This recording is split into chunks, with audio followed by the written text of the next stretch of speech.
Breathe through your nose. Man. Well, just regular breathing. I mean, Yeah, just regular. Not reactive breathing. Not reactive.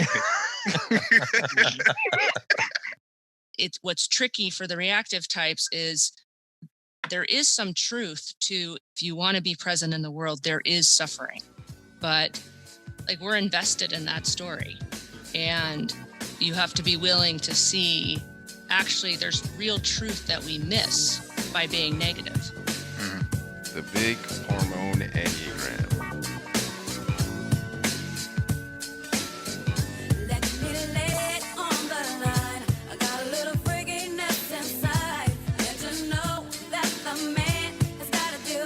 Hi, I'm John Lukovich, sexual self-pres 4 with 5 wing 458 trifix.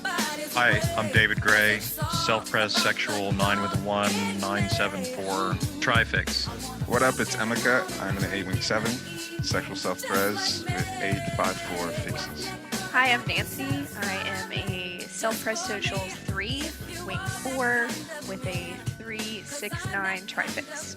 If you like our podcast, guys, make sure you go like and subscribe on the Apple Podcast app. And if you really like us, you should definitely leave us a review.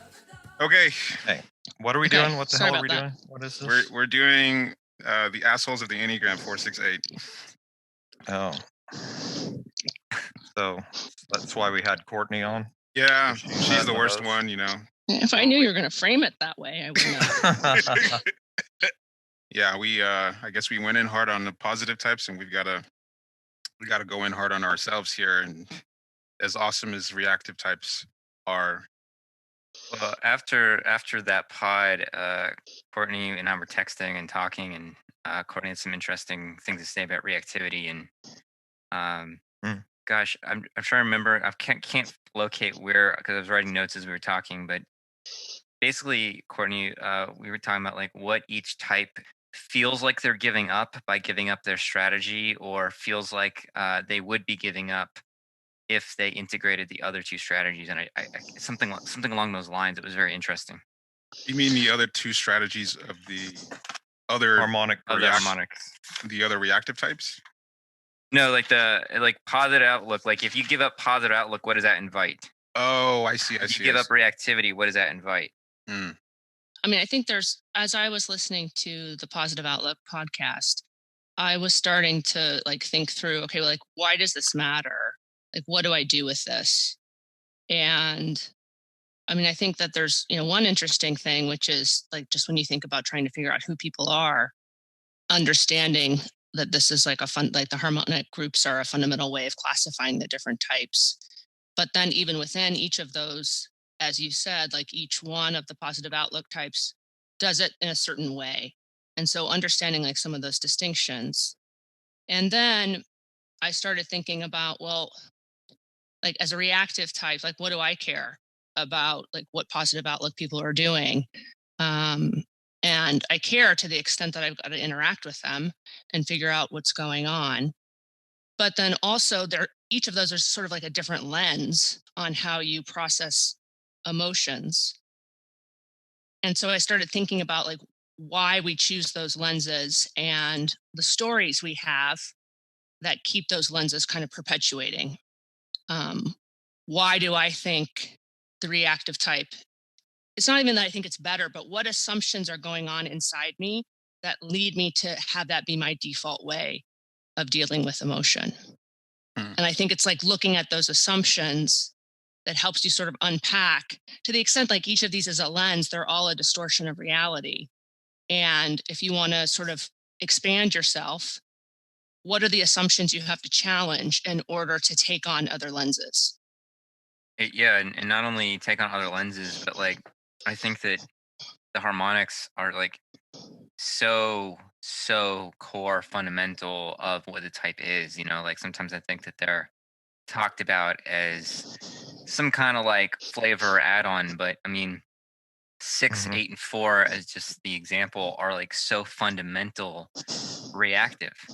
And 9, 2, and 7 are so fundamentally positive outlook, and it's just like it's part of the the being of those types and what that means, and to be those types. And like, I think one of the things that Courtney and I were speaking to is, what do we risk losing if we were to give up, or just not even give up, but relax the our harmonic stance, whatever it is. So in case of reactivity, like, you know, as a 4, I think I'm giving up depth.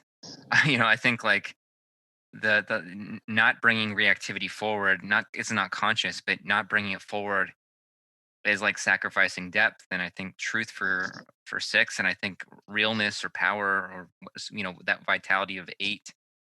It feels like you're giving that shit up when you have to, like, unless you go hard on reactivity. Yeah, I was just going to say it's interesting to me, just as a basic thing with the harmonic groups, and maybe this is obvious, but it's like reactive types are negative, positive outlooks positive, and competency types are going for a machine-like neutrality. Mm-hmm. That's one way to frame up the whole thing: positive, negative, neutral. Well, and I was thinking that each of the strategies of the harmonic groups is a way of disconnecting from your heart, basically. Mm-hmm. Say more about that. I mean, it'd be interesting to hear what the other types say, but for me, as I was studying and learning more and more about the Enneagram, like understanding that, especially for the 6, this like superficial rolling of emotion. I'm angry, I'm resentful, I'm pissed, I'm sad, I'm scared, over, and like all of that feels like a wave of emotion, but that's not the same thing as sort of connecting to my heart, connecting to like a deeper sense of self. But I kind of mistake it for it. Like, that's, if you ask me, like, am I in touch with my emotions? I'd say yes. And what's my proof? I've got this full range that I can do, 100 times over the course of the day. And I don't need to go any deeper than that because I'm on the surface of this wave. Right. When that's actually not true. The deep, like, if those emotions were to quiet, I mean, you would still observe them and accept them, but if you didn't like kind of roll with them, there'd be something underneath. And that's actually sort of the deeper connection to self and what your emotional center or your emotional intelligence is really perceiving in that moment. I agree. Like, I think that since we're just getting into it, like 4, 6, 8 are reactive types in the harmonic groups. Harmonic groups divide the 9 types into 3 strategies for dealing with things, with conflict, conflict in a big and small sense, but and they become sort of approaches to life. And so and what's interesting is 8 is the body reactive type, 4 is the emotional reactive type, and 6 is the mental reactive type. And to what Courtney's speaking to, it's like there's a lot of energy in reactivity. There's a lot of energy there, and it can seem to the reactive person that they are experiencing a lot of their feelings and emotions, but in a certain way, it's a discharge. In a certain way, it's like there's some space between letting what I'm having the worked up reaction to.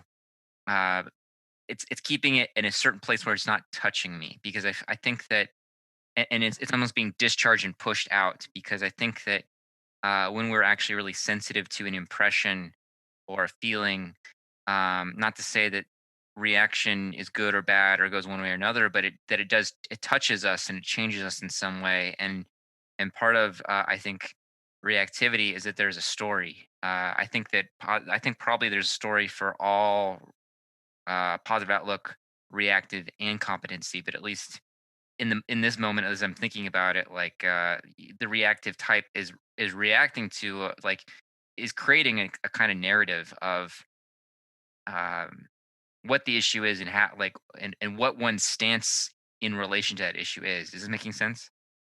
Yeah. I can relate to the idea that it's reactivity as a push.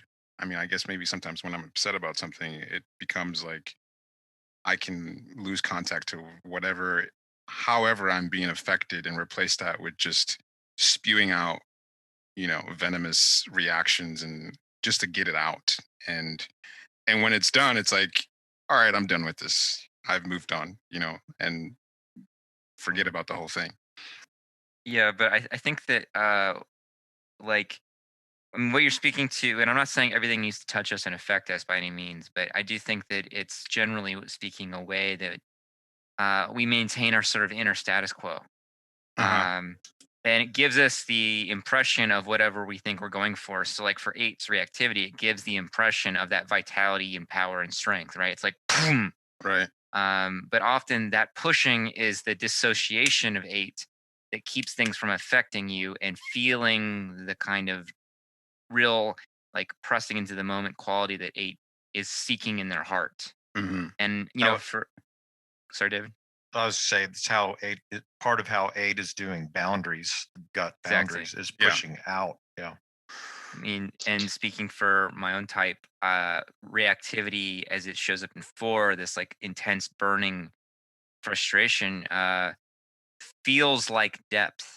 Feels like I'm bringing depth by it because I'm really getting into the real stuff about my inner experience, and um, and it's got an emotional potency to it that I feel like it's in it, but in a sense, it's reactivity is a substitute for actual depth, which is much more open, free, and mysterious than like the very familiar Mhm. game of my reactivity. And then I think for six, it's like there's been certain stories and perspectives that actually occlude the curiosity that would allow for the experience of perceiving something real or true that six is longing for. Hmm. Yeah, for me, and this is like a big six, like how we get our, I mean, I think I wanted to hear about like the eight and the four because I'm making up the story in my head that you guys have less stories about your reactivity than sixes do. I think one of the ways, I mean, sixes, I think, really judge themselves for the reactivity. Like that, what you were speaking to Emeka of, like, I had this like big reaction and then like clean, it's over, it's done. I don't think that's what a six is doing at all. It's lingering. Hmm. And we regret our reactive response often. You did a morally And bad thing by being reactive. Yeah, super ego. yeah, Yeah. and this, here I am like doing all this stuff to kind of build a support system, built to establish resources and things I can rely upon. And now I've freaked out and I've put that at risk. Mm-hmm. And so for me, I think and then I think where the six also gets in trouble with it is trying to discern the difference between what's reactive versus receptive. And so part of like, I think what we're speaking to around the idea that your harmonic group or sort of emotional pattern is a way of sort of disassociating from presence, true receptivity, you'd have the full range of emotion, right? You wouldn't have a habitual pattern Mm. in Yeah. terms of your reaction. And that's what's happening with all nine types. There's a reactive pattern that is not necessarily reflective and receptive to the full reality. Hmm. That's interesting to think about. I mean, I hear it all the time. I mean, like, I'll have a certain story going, and then you can present 5 facts and I'll realize that I've left out all the positive stuff of the story. Right. I have literally not seen the positive facts. Yeah, I think that's important that reactivity is almost entirely negative. Like I don't know if there's I can't say if there's anything positive to it, but it's always assuming that there's a negative story behind things, or that I'm going to expose the negative, or like what reactivity is it really a strategy for with these types is to get it like I need a baseline sense of what's real and true. Like I need to Mhm. know where you're at. I need you to know where I'm at, and then we can move forward. But if we can't locate each other on like a certain kind of felt sense emotional level, there's no point in anything. And but 4, 6, and 8 get put so much energy into that it almost can, and they can overreact so much that it can undermine being able to hear each other because you're reacting so much, or you're telling so much story around your reaction that there's the kind of meeting that you're seeking there's a miss or a opposition there. Does that make sense? Yeah. I can definitely see that with. I mean, that's one of the things I had to tell myself over the years is that I never need to try to amp up my eightness because it's already too much. And the point of reactivity or being real and provoking and antagonizing people, that's necessary to some degree. But when it's too much, it's like you miss the whole point. Like, what's the point if you push someone so far that whatever it is that you're trying to get them to realize or see, that they're so battered that they can't even fucking hear anything, So that's the issue for me. Is like it can be like a reactivity train where I just everything I see is negative, and the more I focus on it, the more negative stuff I see, and it's like just blowing off the steam. Before I know it, it's like, why did you go on this negative fucking train for the last 5 minutes? Why? It's just dragging people down. Like it's like I don't realize it until it's like, wow, I just needlessly just focused on this one fucking negative train of thought for this long. And does it So- have like a ranting quality for you? I mean, I can definitely rant, but it can be more like I guess I can just occupy a position where it's a sneer, like where I'm just constantly undercutting anything good, and it's just relentless, and it's not necessarily loud or ranty. I mean, although it can be if I'm really provoked by something, but for the most part it's just like on a general level, it's just present something and I'm just gonna cut the legs off. And I mean, there's a fun way to do that, but there could be a like sort of demoralizing way that I can do that to people for sure. I have a question for you, Emeka. Yes. So, I don't. If you're not in the mood to like rant, if you're not there, it kind of sounds like you don't like how it can kind of take you over a little bit. So, if someone else is like ranting or venting to you, does it drag you down at all, or does it not affect you? Oh, so if somebody's on a negativity train. Mm-hmm. I'm already there. Like it's kind of like You're already there. yeah, like other reactive types seem normal to me. Like if you're having a bad day and you're just or whatever it is and you're having a negative reaction to something, I think that is the right reaction to have. Mm-hmm. Yep. Oh, Yep. I interesting. So resonate. when people present neutral points of views about things or positive or it could be better, I think they're bullshitting me and they're bullshitting themselves. Yeah, I So have the same reaction. I distrust it. So Like if you're ahead. negative, I trust. If you're negative, I trust you more. That's Yeah. probably why I like sixes so much. So as a positive outlook, I've got double positive. I'm reframing y'all's negativity as a positive, which is that you're that you are getting at truth. I mean, I've seen it in my connection to my long time friend who's a four that I used to live with. And like we kind of deepened each other's, psychologically, whatever, emotionally, because he was forcing me to see things, right? hmm And so I mean, it's like that new term that they're using instead of reactive emotional realness, right? I And don't so like that it's term, but whatever. yeah, well, it's getting at where's somebody really at? Like, I Yeah. don't trust it. I mean, it's kind of what you said. I don't trust unless I'm getting a negative story. So where is this person really at? Come on. You know what I mean? So, and I got a lot of that from my four friend, and it kind of, it was a good balance. So that's how I'm positively reframing it all. And one thing that I find interesting that we're talking about finding out where someone is really at, but from the assumption that it has to have negativity in it, I just realized, why is that? Like they could be somewhere not negative, but it's like it's not a real thing unless it's negative. I mean, that's how I feel. if you don't include what's fucked up or what's not good about a situation, then I think you're lying on some level. But that's kind of crazy, right? That's Yeah, that's a little bit nuts. Well, that's what I mean around these assumptions that we have to give up. Like we're invested in that story. Yeah. And you have to be willing to see actually there's real truth that we miss by being negative. Mhm. It's an and, it's not an or, it's not either or, it's an and. Just like with the positive outlook, because you can shit on the positive outlook group and they're missing a Well, whole bunch. well, Yeah. then what's the story that competency types have to give up? That we can't do it all?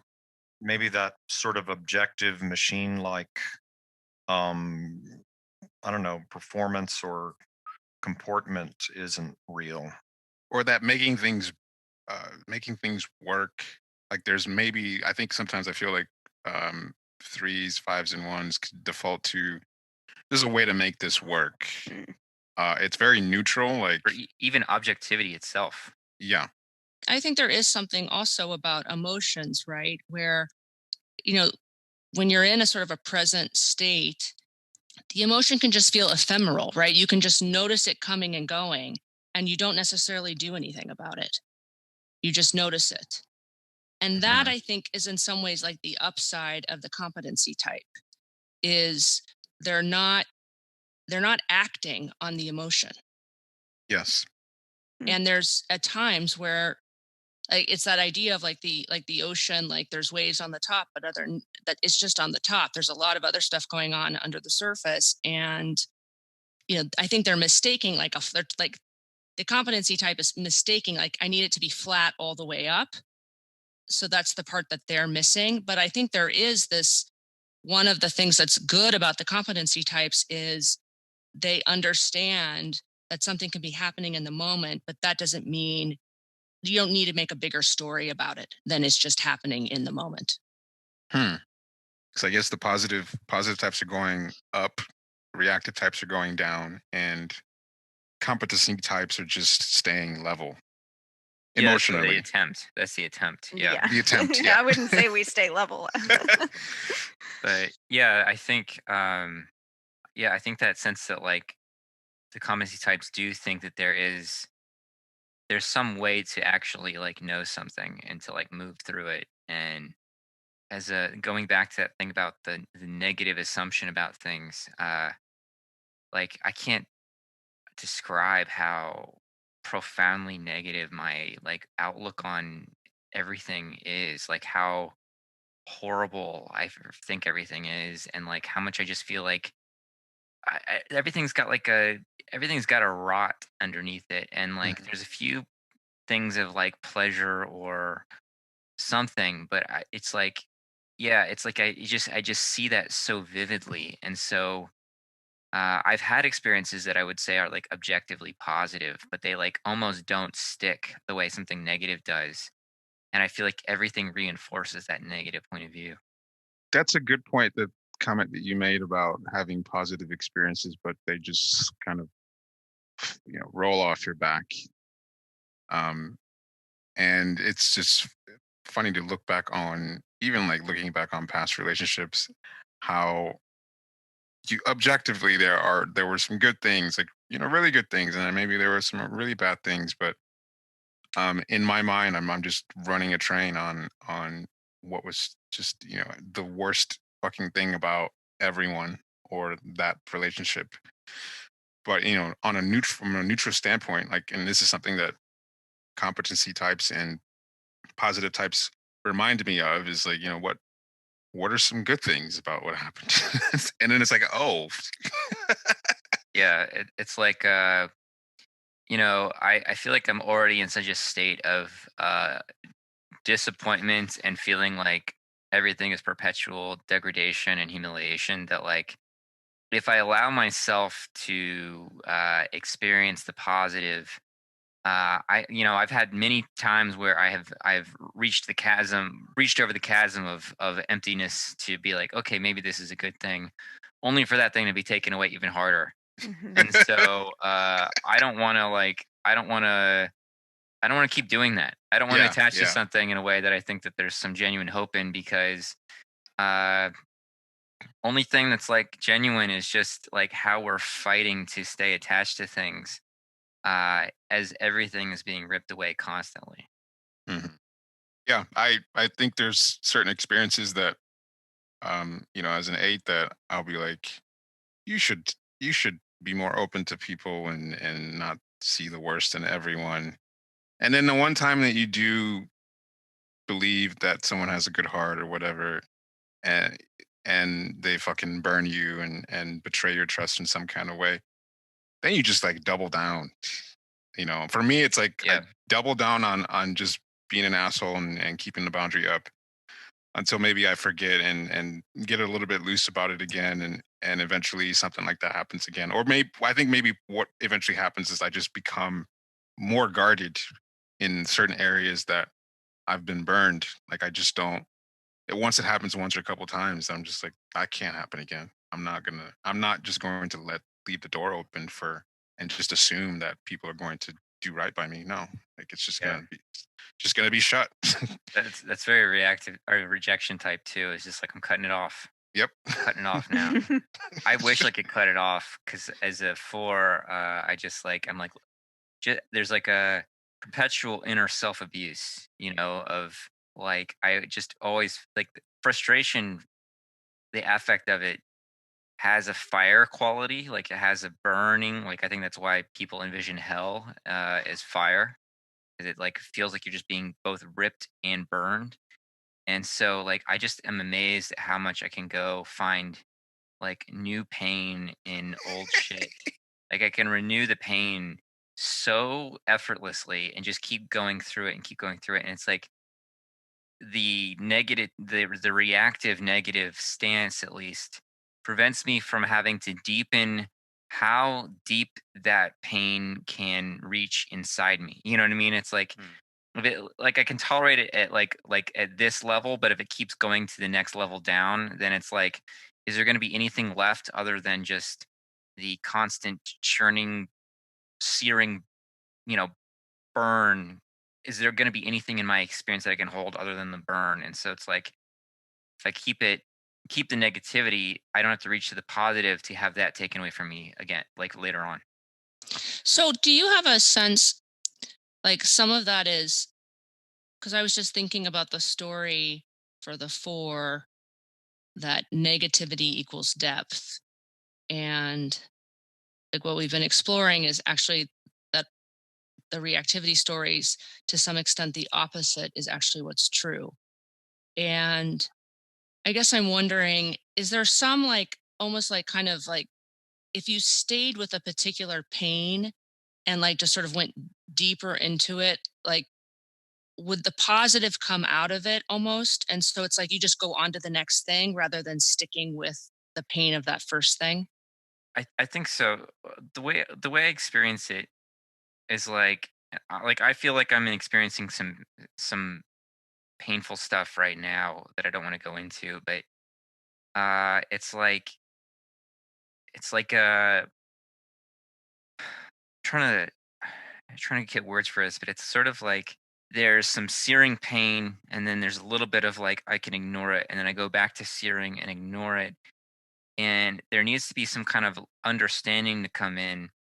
It doesn't relieve the pain or fix it, but it actually kind of like kills the thing that was reacting. Like, Mm-hmm. so there's a little bit more freedom. Like there's a little bit more things can like deepen. But as we talked about like a couple weeks ago about what freedom is like, um, freedom is like freedom is also a loss. And so in grief, it's not always like, oh, it's great and I feel renewed and transformed. Like you can have more wisdom and more consciousness, but usually the process of becoming more conscious is one of suffering. And so um yeah, I don't know, it's like, is this making sense? Yeah, yeah, somewhat. I guess there is no other side. The deeper you go into it is what I think you're trying to say. Yeah, it's like there's I think that life is a process of individuation, and individuation is a process of suffering, and that as we go through life and suffer, there's useful suffering and there's useless suffering. And the useful suffering is harder to get at. It requires more to get at. And it is scarier because it involves a profound change in self. So often fours get caught up in useless suffering, which doesn't feel useless to them. They don't recognize it as useless, but it isn't a kind of useless suffering as an avoidance of the real suffering that would involve a what would feel like a loss of being able to locate who and what they are. Feel like a loss of locating that unique ideal identity that we, I was just reviewing the fucking Silence of the Lambs pod earlier today, and that we're talking about that, like, Four's ideal identity. It's like you sort of feel like you got your hands around something of self, something of identity, and then this kind of actual, like, useful suffering changes it and empties it out, which is terrifying. So yeah, just suffering in all direction. Yeah, because for me, like what we were talking about earlier, you know, I don't know if you guys have done a pod on it yet, but the idea that there's a passion for each 9 of the types, which is this core suffering, it was like a fall from grace, or a fundamental disconnection. Um, and like, at least as I've been taught and like think about it, there's this idea of a fixation, which to me is like a mental habit that we do to try to like fix, uh, kind of distract our attention from the core suffering. And I feel like the harmonic groups are sort of the emotional habit, which is what I was sort of saying earlier. And I guess what I hear John saying is, it's what's tricky for the reactive types is there is some truth to, if you want to grow and if you want to be present in the world, there is suffering. There's no getting around that. But it's almost like the quality of the suffering. And the reactive types can kind of confuse themselves and distract themselves from actually paying attention to what's really hurting them, as sort of an essential loss of like the attachment to personality. What is that costing them? And instead kind of skate on the surface of other stuff that's just bothers us. Right. It doesn't feel like the surface, but it Right. nonetheless It is. It is. is a surface. Yeah. Yeah. Because for me, like my experience of all that stuff that I do, one of the ways that I've learned to calm myself down is to just sort of step back and say, wait a second, I'm just freaking out. Mhm. Like I am, like I'm just, it's not even scared. That's not even the right word. It's just I'm freaking out about whether this is going to work, the uncertainty, what's going on here, is this the right choice? It all comes back to that sort of fundamental angst. And I do all this other stuff to mask it, because there really is no solution to it. And it feels like this other stuff that I can complain about, there is a solution. So I'll just stick with that. But underneath it, like if I can really see, I'm just freaking out. Like that's what's happening. And there's no solution to that fundamental freak out other than just to see it. So you're saying that a lot of times with sixes go off the handle about something, it may not be that they're that invested in whatever the issue is that they're going off about. It may just be like generalized anxiety and freaking out about some maybe indirectly freaking out about this one thing when you're really anxious about something else. Is that? Yeah, I mean, I think John has this like really beautiful saying around, there's a sensation in our body, and we decide the sensation is an emotion, and we feel an emotion, and we come up with a story to justify the emotion. And I think that's what's going on for the 6 all the time. Is I can literally feel like, I mean, I was like sitting across like the table from my husband the other day, and we were just sitting there in this like nice moment, and like I feel this sort of like skittishness, like what's next, and I immediately like start looking for something to complain about, start looking for a story to justify a feeling that just actually exists in me that has nothing to do with what's going on outside. It's like a baseline fuel that you need to spool out or burn through. Yeah. You don't experience it that way? I guess it's different because it's not around thoughts that way. I guess for me it's more that there needs to be a push. Like, let's say there's nothing happening. Well, I need to create some kind of aliveness, and aliveness can come in very many different forms. But for me, it might just be stirring some shit up, even if it's just like an audience of one, myself. Just I notice even I imagine conflicts. I will work myself up, um, even before something's happening. Before any conflict has begun, I anticipate wars with people, and I'm already like going through the motions of they're going to say this, and then I'm going to say that, and I'm going to destroy them when I say this. And this is just imagining what someone might say in the future. Like, let's say I anticipate that there's going to be conflict with somebody. I'm already having that fight in my head, and that's just being with myself. And so just imagine what happens when someone actually does start some shit with me. There is like 15 pre-rehearsed in my mind, responses where I am going to, they have no idea what they just got into. Is it disappointing if like you like prepare for like a conflict and the other person, and then you go ready for this conflict and the other person's just like, yeah, okay, that's chill? It's not necessarily disappointing. It's more like every single day of my life is a potential conflict. Like I assume that this is what's going to happen, and I'm not necessarily rehearsing conflicts every day, but like let's say I'm already annoyed with somebody, and I can see that there is going to be friction and there's going to be potential. I'm already like, without even trying, like I'm already thinking of all the different things they're going to say and what I'm going to say in response. And a lot of times it doesn't actually turn out that way, but generally sometimes it does veer in that direction. And I already, that's sort of the eighth thing where those responses are already queued up, that I might show one response and then that person backs off completely. So it doesn't ever turn out to be the drawn out battle that I imagined it would be, because people just back off when they realize like how fucking immediate you are with readiness for conflict. And I think that's something I catch my personality doing a lot of the time is just even I'm constantly doing conflict, that when it presents itself, it's like it feels like I was waiting for it to happen, expecting it to happen, and just boom. So that's To me, interesting because for me, like I don't want conflict. I want to be understood. So I'm Yeah. I'm expressing not because I want to have a fight with someone, but because I want them to quote see me. That's not for you. It's very conflict based.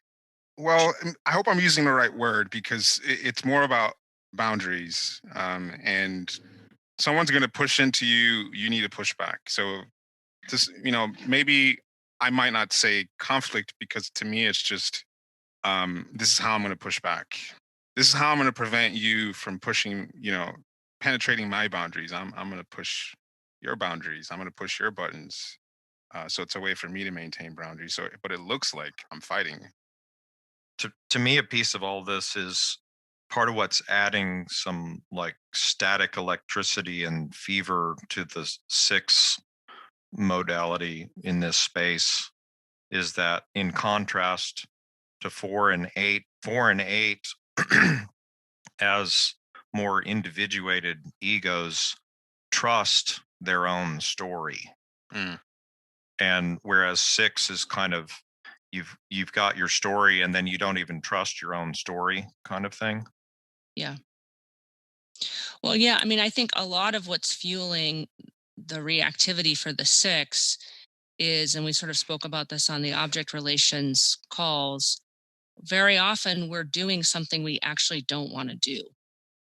Mm-hmm. And now we haven't even bothered to check in to see if it's something we want to do or not.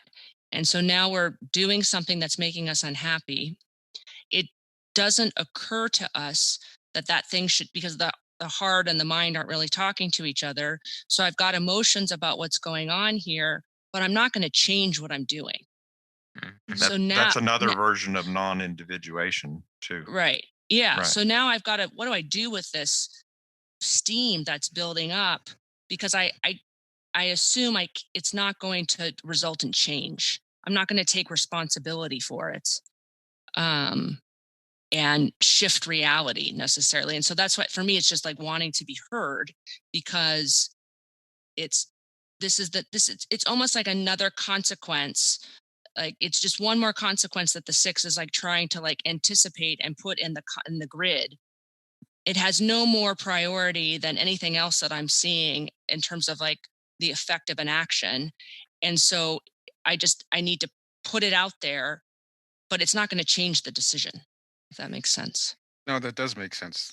This phenomenon where a lot of 6s will stay in a situation, a group, a job, or whatever it might be, relationship that they hate, they disagree with, they disapprove of, and then they'll complain, maybe not to that person, but somewhere they'll start venting, but blowing off all this negative steam, but they don't actually leave that situation.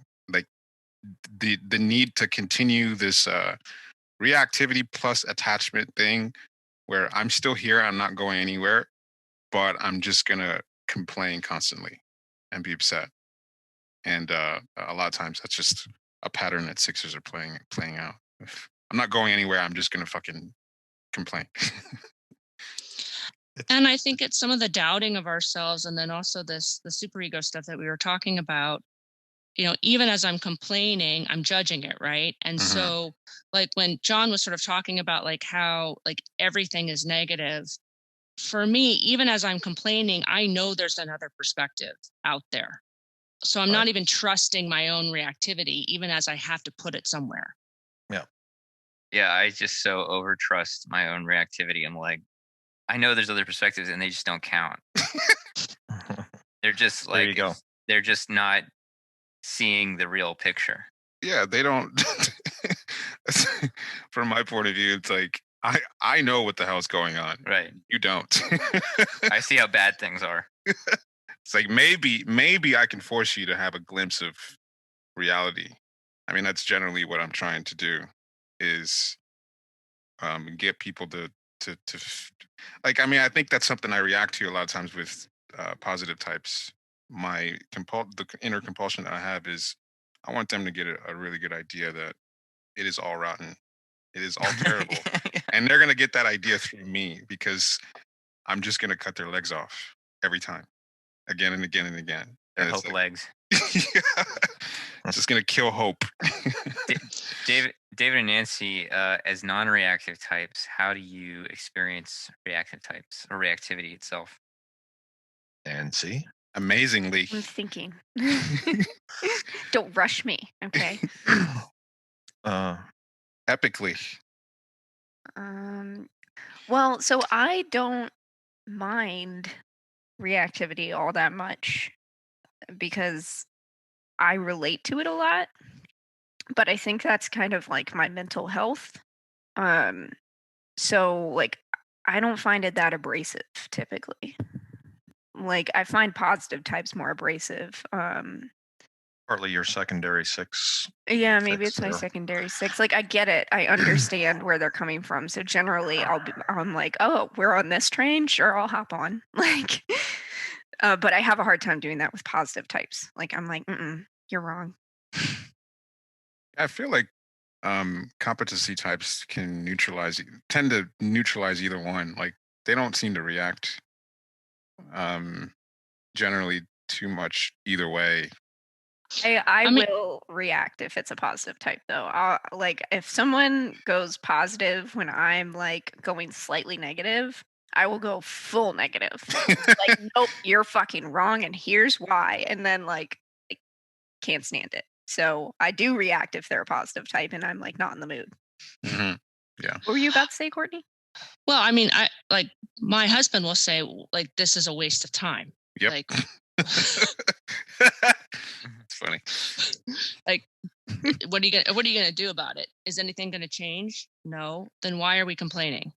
Like, What type is your husband again? he's at 3. Oh. See,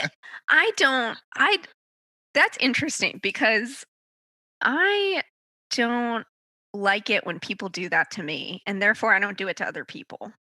So like I don't like when competency types come at me with competency. You know? Like if I'm complaining, you better fucking let me complain.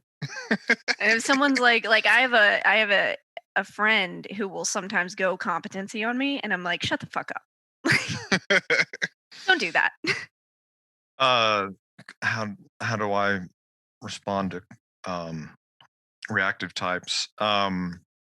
Well, it as a 9 boy, it looks like a lot of static happening, and there's a lot of jagged edges, and it's red, and it's it's It's always red. It's not brown. feverish. It's feverish, and it's fiery, and so depending on the degree of it, as a 9, having watched myself be a 9, I've kind of developed some skills to not Neutralize it. engage. Well, yeah, to not take it, like most 9s, kind of, if someone is a reactive type in their field, you're kind of taking it on as a 9, and you're needing to pour some heavy cream on it, right, to stop Mhm. it. But I've developed the capacity to, just, it's not mine, right? I'm just observing them spin out on their, friction spark flying thing that they're doing, right? So there's that aspect that it seems like a lot, and it's but it's also like I'm pretty conscious of, and maybe this is partly having 7 and 4, I'm pretty conscious of knowing that I need, very opposite energies to mine in order to just galvanize and mobilize for anything at all, or else I'd just not even leave the bed, kind of. So, it looks like a certain iteration of life force. So does it not? I would have made up the story that it causes you to like kind of check out, or it could cause you to check out, kind of like need to like, this is way too much. I need some more padding here, or I need some more Sure. space between. Right. Yeah, yeah. So yes, I mean that's we're talking decades here of whatever kind of widening of consciousness around this stuff, and sort of giving myself more options in terms of reaction, right? Mhm. And again, a kind of stepping back, and probably yet another 9 self-comforting, right? But a capacity um to just observe it, and there's a part of me that, as a 7 fix, it's entertainment, right? It's like giddy, like, haha, look at them spin out and do that shit they do, right? Mhm. Or whatever. So I'm funny And to you, David? yeah, you guys are Good to know that joke. whenever I vent to you, you're just laughing at me. I Oh yeah, you amuse guys you? are. Yes, you're a clown. Mhm. Yeah, so yeah, no, I mean it's just a different, this is probably, again, 9, just all iterations of fucking 9, but philosopher of the universe, right? Like, I'm supposed to be able to, this is an underlying unconscious thing, be able to take anything that you can throw at me, including extreme reactivity, right? Like, I'm supposed to be able to, I'm the ocean, and like I've said before in another pod, throw in a nuclear bomb, go ahead. You know what I mean? I'm just going to absorb it, right? So Mhm. I need to be able to stand the ages, you know what I mean? Last for millennia. And yeah, so there's kind of an ego piece about being able to handle anything, right? So that's part of how I'm interfacing relative to reactivity. Ooh, how do you guys react to the other reactive types? I in relationships with reactive types, and like, I mean, there's a certain shared perspective, but it can also really easily turn into like, basically like, here's my reactive story, look at it, Mm-hmm. and it hurting the other person somehow, and you guys hurting each other back and forth. So there's that. And like, so now being with a positive outlook type, I think, I'm sure I'm exhausting, no doubt I'm exhausting, but I think that there's also a way that opens up a space where both the positive and the reactive perspectives can be accounted for in a way that like, at least I feel my reactivity lightening to some degree. Um, so yeah, with other reactive, like, in friendships, it's usually pretty easy with reactive types. Like, Yeah. I do have a thing where I'll get in trouble with sixes sometimes. Like, What? I know. Shocking. There's like, sixes will like often have like a sort of like an expectation, like a relational expectation of something, of like, we're friends, so this means this or this. And sometimes I just don't, it doesn't compute, And so like, I have to, like, sometimes with certain six friends, like every couple months, like, kind of clear the air. Yeah. Cause like, because they'll just be driven crazy by some shit that I don't realize I'm doing that's obnoxious or inconsiderate or something. So I need to add on to my thing. I hate sixes.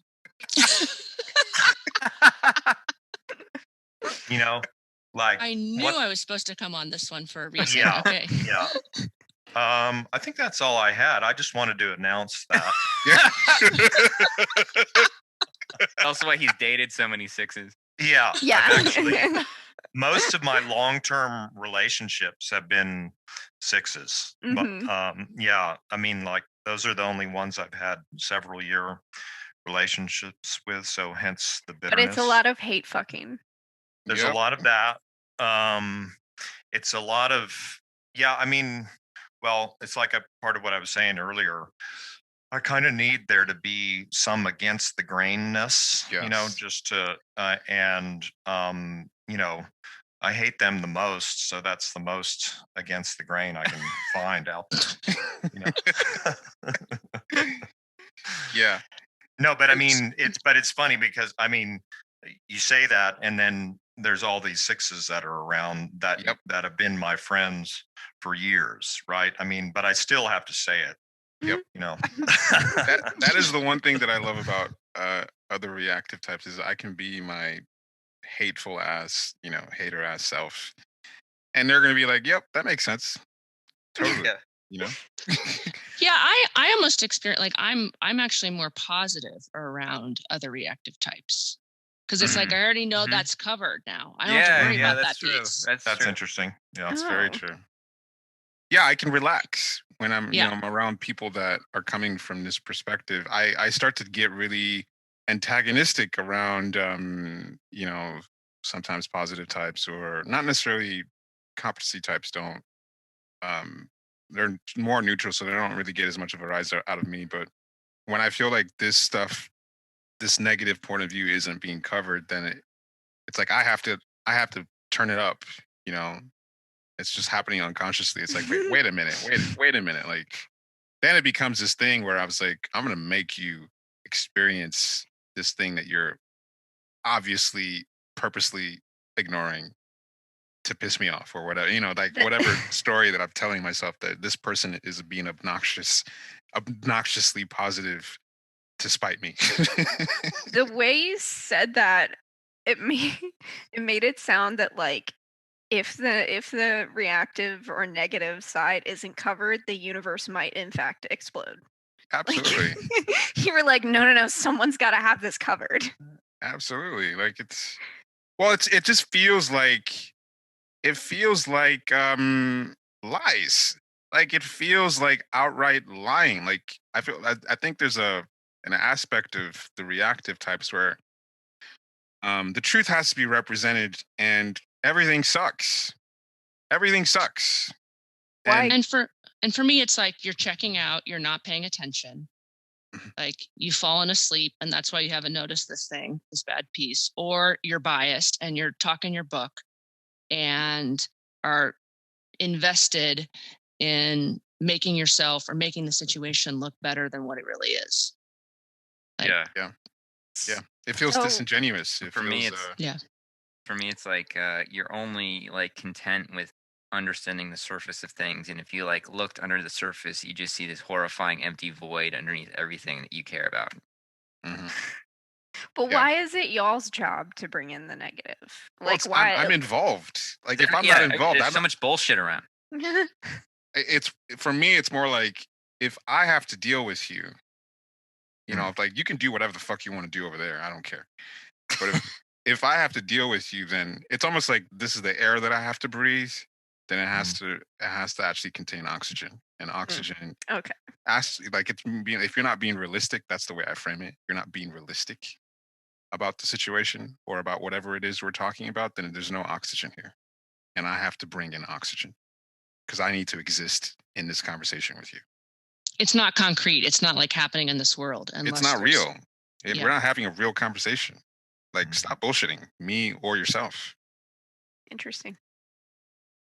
But yeah, I probably have the most of the reactive types, you know, like what John said about the superego of sixes, because there's a lot of reactivity around that, and sixes need to get a reaction out of you, and a lot of times there's no real grounding. It's more like, I'm going to accuse you of this and see how you react, because I'm feeling one, you know, type of way of whatever anxiety or emotion I might be feeling.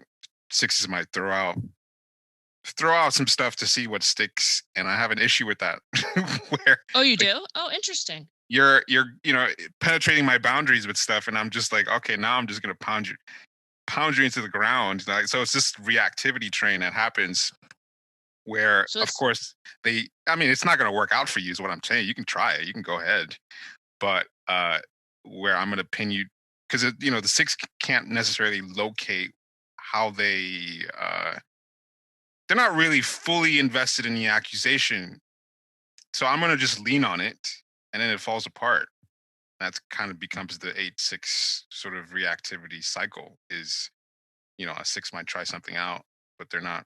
I'm like, if you're gonna go there, then let's really go there, and then I really go there, and then it evaporates. Then I just, like, you know, punish them for not having solid grounding, and the cycle repeats itself. So what were you saying, Courtney? It sounds like sixes don't really like to be around you. Oh, they love it. Sixes love Emeka for some reason. That's great. They love it. I think what Courtney's saying is she doesn't like being around you. That's not true. Be emotionally real, Courtney. Yeah, say what you mean.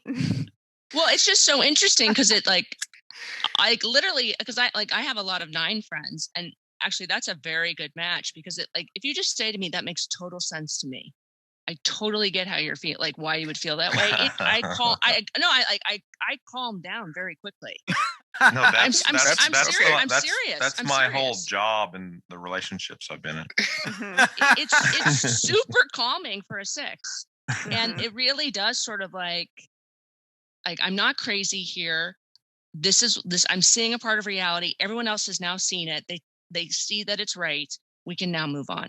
See, I like to go in the opposite direction. Like, that's why 6s love and hate me, is I know that they're looking for solid footing, and I never give it to them. No, that's the power spot for me too, is knowing that they're looking for the ground and I'm representing the ground in some way, and I can either give it to them or not. So that's sort of the shadow piece of the relationship. Yeah, they don't call me something for 6s for nothing. Or 6s. No, I'm giving them what they want. This is what they deeply desire. Something to complain about. It's amazing. Well, it's so interesting, like, because you're using words around like punish. Like there's a real sort of like subject object like assumption for the 8 around reactivity. Yeah. That is not there for the 6 and the 4.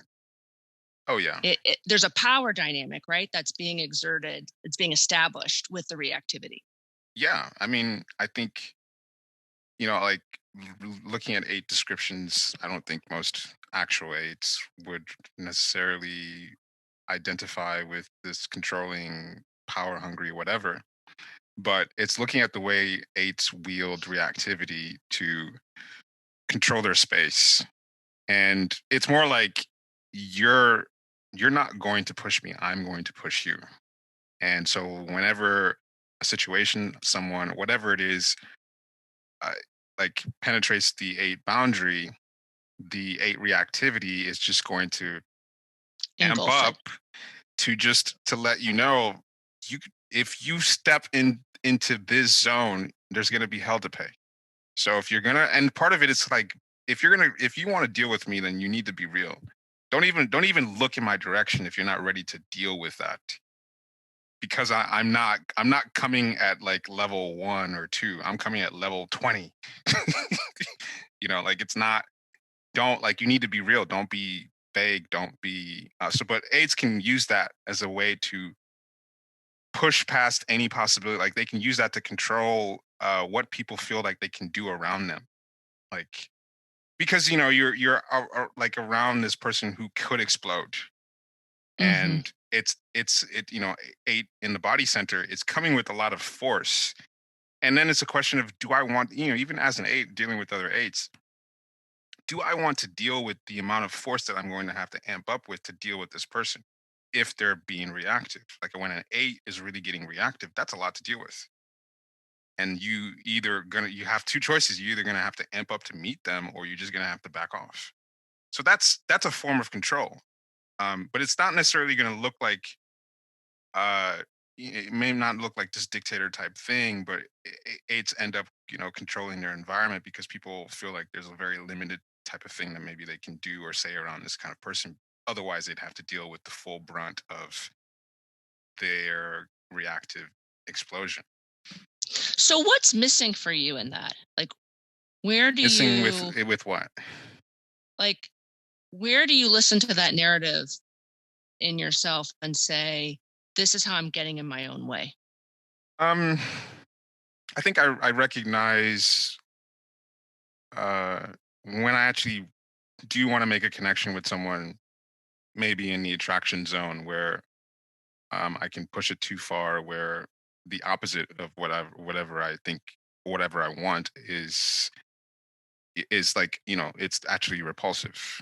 Like, there's a sweet spot of, being provocative, that's interesting and attractive.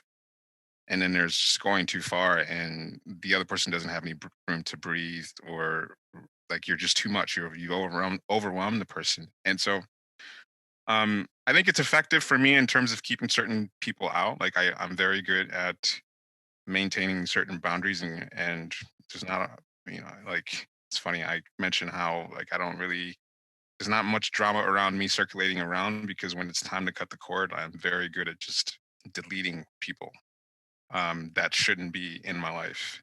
But in the romantic space, it's that sort of thing isn't all that great, because inevitably my reactivity towards the person I'm attracted to is going to go overboard.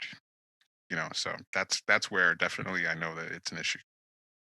But other than that, you'd be like, game on.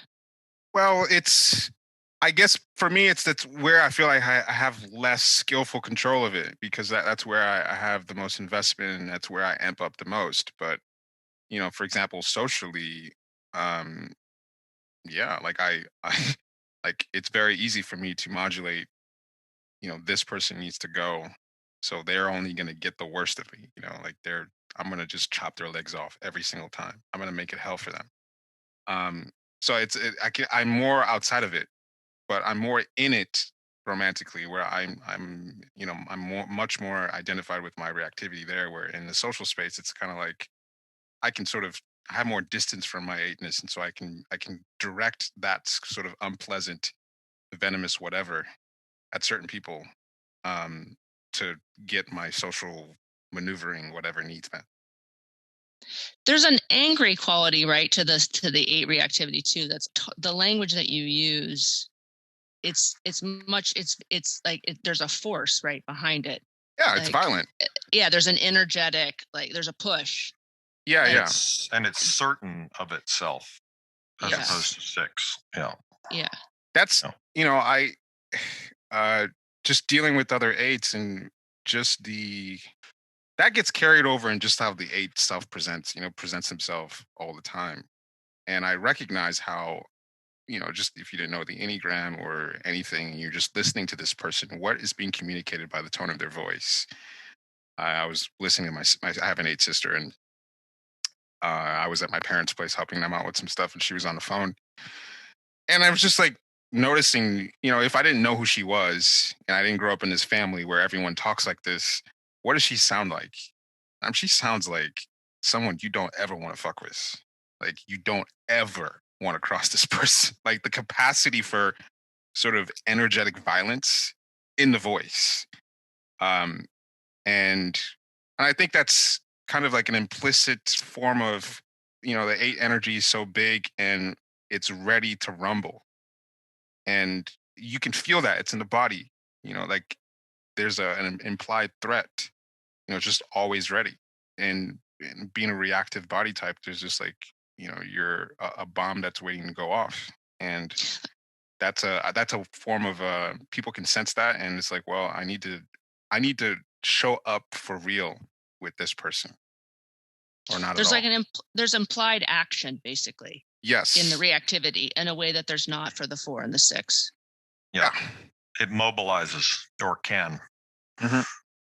And so, the language around 8ness, leadership, and things like that, and some, 8s maybe not identifying with that kind of thing, but it's kind of like this fiery train that an 8 can be on can really light people up, like get a lot of people amped up in a certain direction. Even though you're not like, I'm not the leader, but I'm like the activator for something. It's like all of a sudden there's an explosion. I'm the explosion, and there's people around me that are affected. You light something on fire, and you have this. It's just an uncontrollable blaze at some point, and so 8s can end up becoming like centers of energy where they amp up and get other people fired up and instigate fucking rampage of some sort. Just get people moving. They're really activating people to go do something. Go raid the Capitol. Yeah, Capitol riots.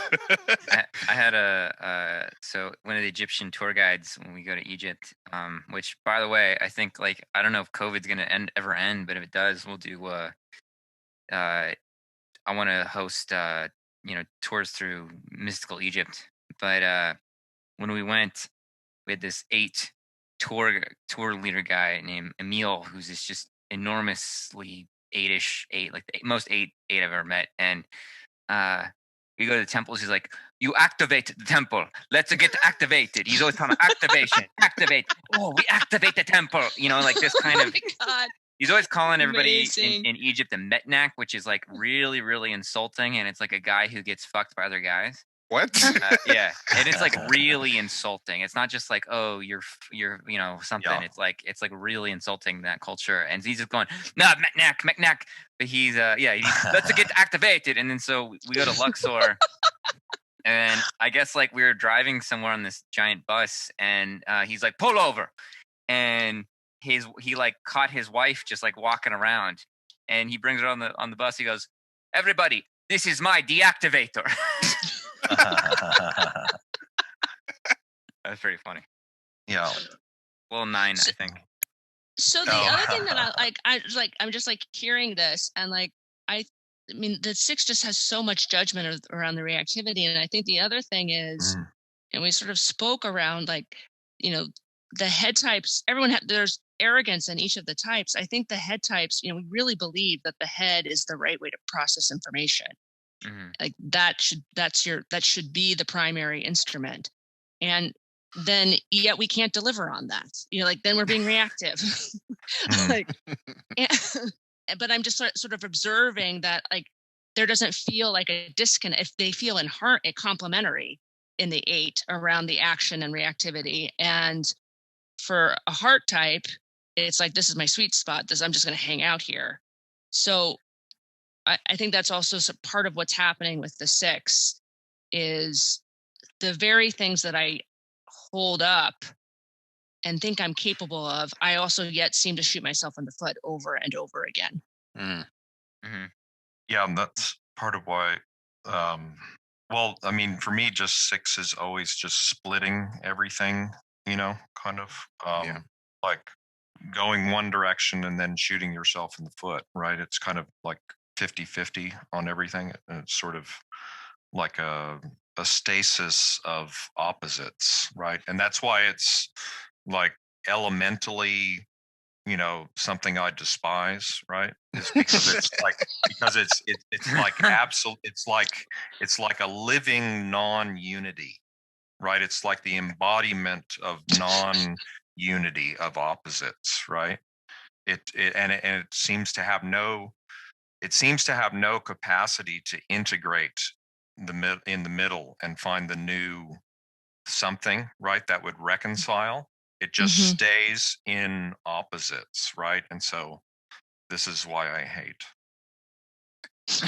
It reminds me last week when we were talking about the positive, or not, it wasn't last week, but the last time we talked about this, the harmonics, that 9, they were all doing their own kind of version of positive outlook, but 9 seemed the least positive compared to 2 and 7 because they were kind of bringing things to neutral. And talking about 4, 6, and 8, 6 feels the least solid in their reactivity. So like, more doubtful of compared to 4 and 8 that they even should be reacting.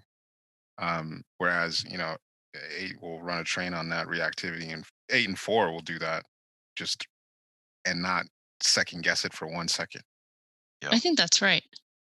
So it probably applies to 3 then in a certain way relative to competency. Maybe 1 and 5 have a certain I don't know. It's again an individuation that makes it more sealed.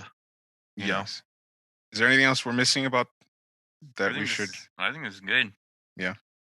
There's not some more bad stuff we could say about Courtney and 6s. I think there's always bad stuff that we could say about Courtney. Yeah. Oh, great. But, this headset's significantly better than any. It might be the best headset on the call right now. So she leveled up. Yeah. In a very short span of time. Congratulations. Takes so little to please us. I take feedback.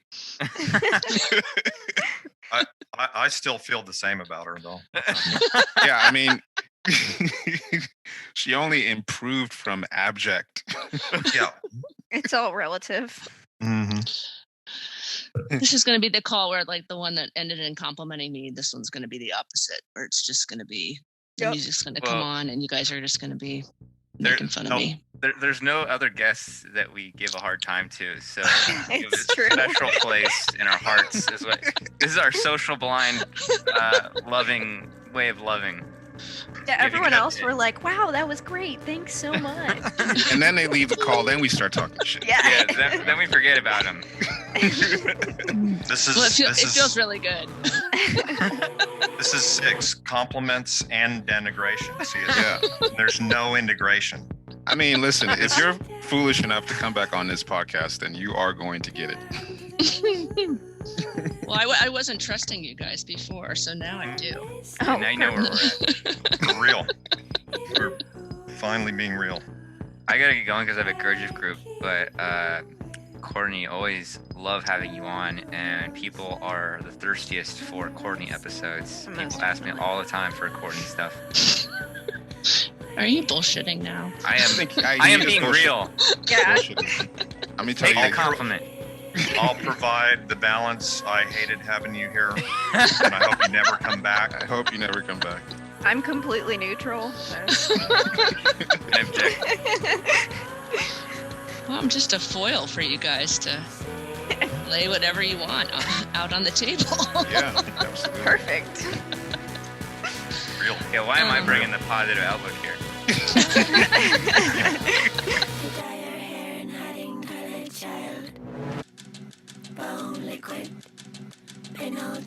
sleeping all day, poor lad, poor leather. Let me see you sit down, secret chunk, Claire's muffin.